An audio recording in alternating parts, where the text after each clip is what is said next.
Nous sommes toujours en direct de la ville de Salvador. Nous sommes dans l'état de Bahia, nous sommes au Brésil et nous sommes aujourd'hui au cœur de la conférence ministérielle qui vient ici clore définitivement cette rencontre qui précède celle de Lomé au Togo, en parlant bien sûr de la rencontre, de cette sixième rencontre préparatoire du grand congrès panafricain de Lomé qui va se tenir du 29 octobre au 3 novembre prochain. Et bien sûr, nous avons un invité exceptionnel, comme c'est d'ailleurs le cas pour chacun de nos plateaux ici au Brésil. Il s'agit de son Excellence José Pedro Chantre d'Oliveira, qui est l'ambassadeur de la République de Capo Verde ici au Brésil. Il est parti de Brasilia pour venir représenter son ministre des Droits de l'Homme au cœur de ces travaux qui visent à préparer donc le 9e congrès panafricain qui va se tenir au Togo. Merci à vous, Excellence, de nous faire l'honneur.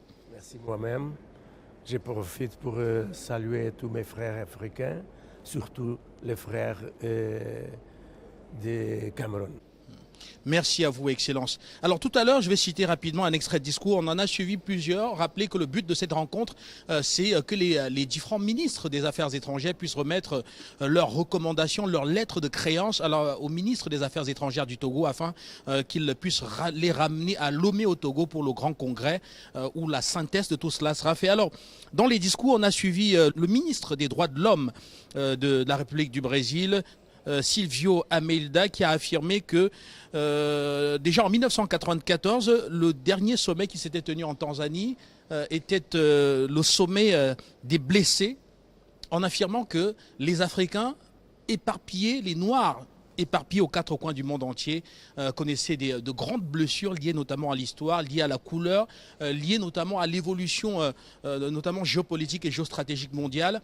Alors est-ce qu'on peut affirmer aujourd'hui qu'il s'agira encore à Lomé pour ce 9e congrès d'un autre congrès encore de blessés? Merci pour la question. C'est une question bonne et difficile de répondre. Mais moi-même, j'ai mon idée sur les problèmes de diaspora. Cette année, à 25 mai, j'ai été invité pour le ministère des Relations extérieures du Brésil, Itamaraty, pour parler un peu de diaspora dans une conférence à Brasilia. Et je suis toujours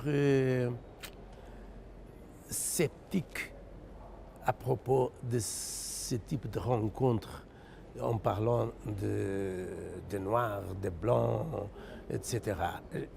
J'ai étudié quelque chose à propos de diaspora.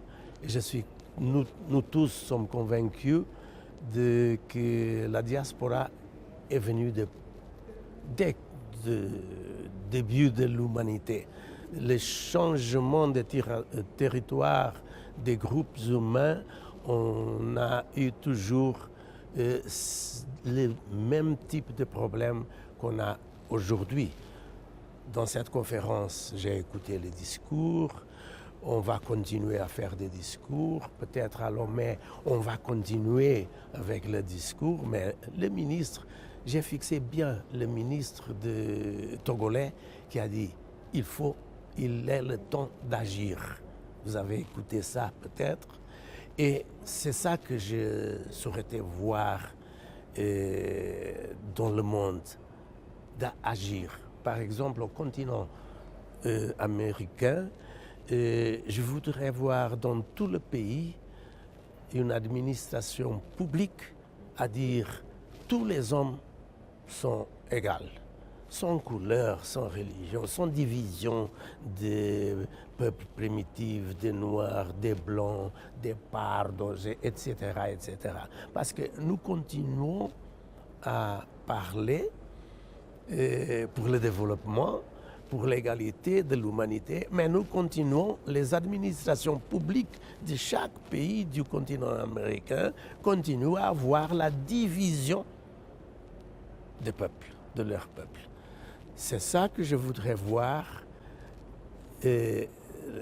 agir dans le cœur de chaque pays pour changer les choses définitivement, pour donner la liberté à tout le monde sans marque, sans dire celui il est noir, celui il vient de l'Afrique, je voudrais voir, avant de terminer ma vie, une égalité factuelle dans le monde et dans l'humanité. Pour tout, mais pour tout le peuple. Ça, sera l'harmonie, serait l'harmonie entre le peuple, la condition d'humain d'accepter les différences. D'accepter les différences parce que chaque pays, chaque culture, chaque origine porte des différences. Mais il faut vivre comme des frères. Ça serait le début d'une vraie fraternité. C'est ça que je souhaite pour le monde. Excellence, comment est-ce qu'on y arrive? Parce que tout à l'heure, on a suivi la ministre des droits de l'homme qui représente Haïti, ici lors de cette rencontre, qui a précisé qu'il aurait fallu la révolution haïtienne pour que Haïti, par exemple, puisse être le tout premier pays noir à accéder à l'indépendance dans les années 1800 et aussi inspire d'autres révolutions en Amérique latine pour que l'on puisse avoir les grandes libertés au niveau des États que l'on a aujourd'hui. Alors, vous dites que trop parler ne contribue à rien. Est-ce que vous êtes... Comment est-ce qu'on fait pour évoluer effectivement? Je vais prendre ça. Beaucoup de révolutions. Mais révolution de quoi sans la fraternité? Parce que, à mon avis, le but de l'humanité, c'est la fraternité, c'est l'égalité, pour avoir possibilité de conquérir le développement. Sans ça, parce que c'est les conditions sine qua non pour la paix. Et sans la paix, on peut parler de démocratie, de révolution, etc. Il y a des conditions qui nous donnent la vraie liberté d'être hommes libres. Alors, je reviens... Soit au continent africain, soit au continent américain. Je vais vous donner un chiffre quand on parle de diaspora. Pourquoi dans le continent américain, on parle seulement de la diaspora africaine? L'histoire nous dit que dans 3 siècles et demi, plus ou moins, ils sont venus 12 millions d'Africains portés par la force au continent américain. Dans 3 siècles et demi. Dans un seul siècle, il est venu de l'Europe 65 millions d'habitants de l'Europe pour le continent américain. Ils ne sont pas traités comme diaspora. Alors, on a suivi quelque chose. Je voudrais vous ramener une petite anecdote que l'on a suivie tout à l'heure, peut-être pas une petite. Alors, le ministre des Affaires étrangères du Togo, dans son propos, affirmait que on a l'impression aujourd'hui que plus on est noir, et d'ailleurs ça a été repris par certains représentants du Brésil, on a l'impression que dans un pays comme le Brésil, plus on est noir, plus notre condition sociale se retrouve abusée. Alors, est-ce que vous viendrez ici comparer ceux qui sont partis d'Europe pour venir rejoindre ceux qui avaient mis les Noirs en esclavage à ceux qui travaillaient déjà en esclavage? Pensez-vous qu'ils soient dotés de la même fortune et que l'on puisse comparer leur situation? Mon cher journaliste, et aussi africain comme moi, je vous dis une chose.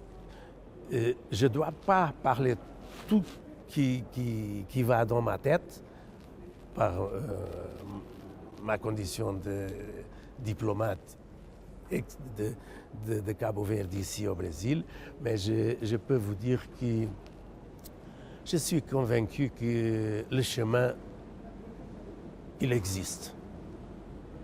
Mais nous continuons, comme je viens de dire au début de cette conversation, nous continuons et nous allons continuer pour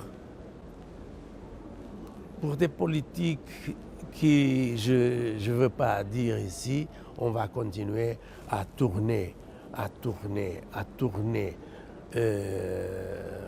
ce type de système implanté autour des discriminations, parce que nous continuons nous-mêmes à diviser les hommes. Je n'aimerais pas approfondir, mais un jour, dans un autre contexte. On a évoqué, Excellence, pendant les échanges, on a évoqué notamment le racisme institutionnel. Pensez-vous vraiment que qu'un pays comme le Brésil, historiquement, a toujours tout fait pour qu'il y ait une réelle égalité entre ses citoyens? Quand on regarde, par exemple, et quand on va constater que c'est à partir de 2004... Je vais vous dire une chose. Il y a quelques moments, j'ai parlé de l'administration publique. Jusqu'aujourd'hui, jusqu'à ce moment, ici au Brésil, quand les enfants naissent, ils font race, couleur, etc. Vous trouvez que nous avons fait tout pour... Moi, je trouve que c'est très discriminatoire et que ça revient ce qui a été dit, de dire qu'en fonction de la couleur que vous avez à la naissance, votre avenir peut... De la couleur, certaines conditions. C'est pas seulement de la couleur. La couleur est de l'origine des ancêtres. Alors, maintenant, je reviens avec la question que tout le monde se pose ici, parce que nous sommes en train d'aller à Lomé au Togo, et on sait que ces congrès panafricains sont souvent extrêmement clivants. Vous venez là avec une position qui ne coïncide pas forcément avec les positions que l'on a entendues en salle, ce qui est tout à fait normal. On se souvient d'ailleurs qu'en 1919, à Paris, lors du deuxième congrès panafricain, il y avait eu énormément de divisions entre ceux qui pensaient qu'il fallait juste être fier de ses origines et les affirmer, et qu'il ne fallait pas s'inscrire nécessairement dans une dynamique de lutte permanente et de dénonciation de la condition, une position d'ailleurs que vous semblez rejoindre ici. On voit bien qu'il y a ces divisions-là, mais toujours est-il qu'à la fin, il faut qu'il y ait des contributions. Alors vous dites qu'il faudrait qu'on n'insiste pas trop sur l'état de choses actuelles, qu'on ne parle pas trop de race, qu'on ne divise pas trop et qu'on se mette dans un schéma de construction où on ne s'appuie pas trop sur le passé. Alors, comment est-ce qu'on le fait concrètement, selon vous? Avec l'action. Mais l'action sur les lois et l'administration publique de chaque pays pour dire non, ça va changer. Mais nous parlons, ça continue. Parce que la base du support des sociétés continue la même chose. Dans un siècle, si on change vraiment, si on ne change pas vraiment les bases et les supports de la définition et de la pratique vraiment des sociétés, dans un siècle, on va continuer avec le même thème dans le sein des sociétés humaines. Alors donc pour vous, il faudrait aujourd'hui qu'on avance, aujourd'hui, qu'on soit dans des constructions beaucoup plus... Oui. Il faudrait avant, peut-être 50 ans avant, parce que nous sommes au siècle 21 et nous parlons des choses qui sont déjà changées il y a des siècles ailleurs. Et maintenant, j'aimerais sortir avec votre pays, le Cap-Vert. Est-ce que vous allez faire tout de même une contribution? Est-ce que vous l'avez déjà faite au congrès de Lomé? Est-ce que vous avez déjà présenté ce que vous attendez de ce sommet de Lomé, de ce congrès de Lomé? Mon ministre peut-être va porter une contribution. Il n'est pas là, mais il va apporter. Mais vous savez que, heureusement, au Cap-Vert, nous n'avons pas ce type de problème. Nous en avons conscience. Et cela, d'ailleurs, quelque part, peut expliquer effectivement la position qui est la vôtre. Parce que notre origine est humaine, venue de beaucoup de diaspora. Nous sommes le résultat de la diaspora. Et comme ça, c'est une réalité très différente de la réalité du continent américain. Merci beaucoup à vous, Excellence. Merci à vous d'avoir marqué cet arrêt pour cet entretien sur le plateau de la chaîne panafricaine Afrique Midi. Et j'espère un jour donner une contribution plus large. Parfaitement. Nous sommes disponibles. Merci et un bon travail pour vous. Merci. et développement et de la paix pour tous les peuples du monde et surtout pour le peuple camerounais. On espère vivement vous retrouver à Lomé au mois d'octobre prochain pour le congrès panafricain. Ce sera le 9e. Rappelez que le dernier congrès s'est déroulé il y a plus de 20 ans aujourd'hui. Il faut souvent qu'on se retrouve et ça fait plaisir, malgré les contradictions. Toujours est-il qu'il est important que l'on puisse débattre, comme on vient de le faire, et je vous en remercie. Merci.